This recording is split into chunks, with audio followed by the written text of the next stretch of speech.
আজকে একটা নতুন রেসিপি শেয়ার করব, চলুন দেখা যাক কী রেসিপি। একটু ধৈর্য সহকারে সম্পূর্ণ ভিডিও দেখবেন। আসসালামু আলাইকুম এভরিওয়ান। তো ফাইনালি নতুন একটা রেসিপি শেয়ার করার জন্য চলে আসলাম। আমি নতুন নতুন রেসিপি ট্রাই করতে অনেক পছন্দ করি এবং কি আপনাদের মাঝে শেয়ার করতে পছন্দ করি। আপনারা যাতে নতুন নতুন কিছু শিখতে পারেন, নতুন নতুন কিছু ট্রাই করতে পারেন এবং টেস্ট করতে পারেন। তো চলুন দেখা যাক।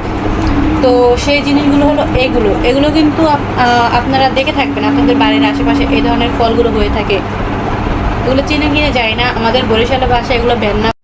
আর এগুলো ভাজি করার জন্য কি কি উপকরণ রাখবে সেগুলো আমি আপনাদেরকে দেখিয়ে দিচ্ছি। প্রথমে লাগবে হলো আপনার শুকনো মরিচ, যেটা আছে শুকনো মরিচ লাগবে এবং কি লাগবে একদম আপনার পেঁয়াজগুলো নিতে হবে। এগুলো যতটা পরিমাণ আপনি ভেন্নাগুলো নেবেন ততটা পরিমাণ মতন একদম সমান সমান করে একদম করলার মতো ভাজি করতে হবে। মানে করলার সাথে যেরকম আমরা সমান সমান পেঁয়াজ দেই না, একদম মাখা মাখা পেঁয়াজ দেখা যায়, ওরকম করে একদম প্রচুর পরিমাণ পেঁয়াজ দিয়ে এটা ভাজি করলে সেই টেস্ট।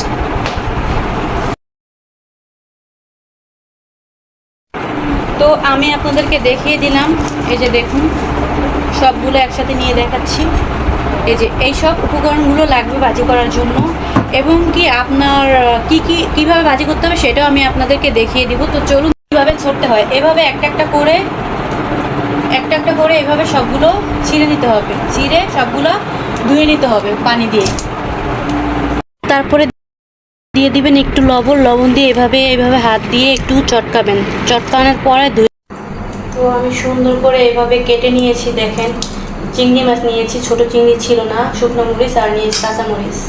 তো চলুন কড়াইতে। এই ভাজিটা করার জন্য অনেক তেল লাগে, হ্যাঁ। তারপর আমি দিয়ে দিব এখন শুকনো মরিচটা মোটামুটি ভাজা হয়ে গেছে। তারপরে দিয়ে দিব আমি চিংড়ি মাছটা।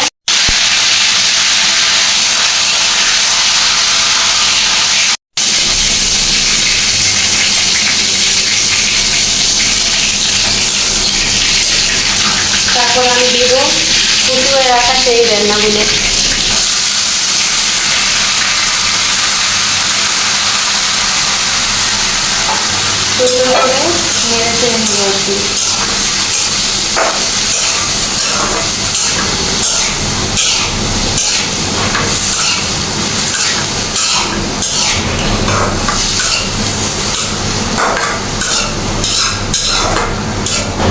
তারপর রেখে দিব। তারপরে সুন্দর করে ডাকনাটা উঠিয়ে একটু মাঝখানে একটু বেঁধে দিতে হবে, একটু নাড়াচাড়া করতে হবে আর কি। এভাবে ডাকনাটা উঠিয়ে সুন্দর করে নাড়াচাড়া করে নামিয়ে ফেলতে হবে। এখন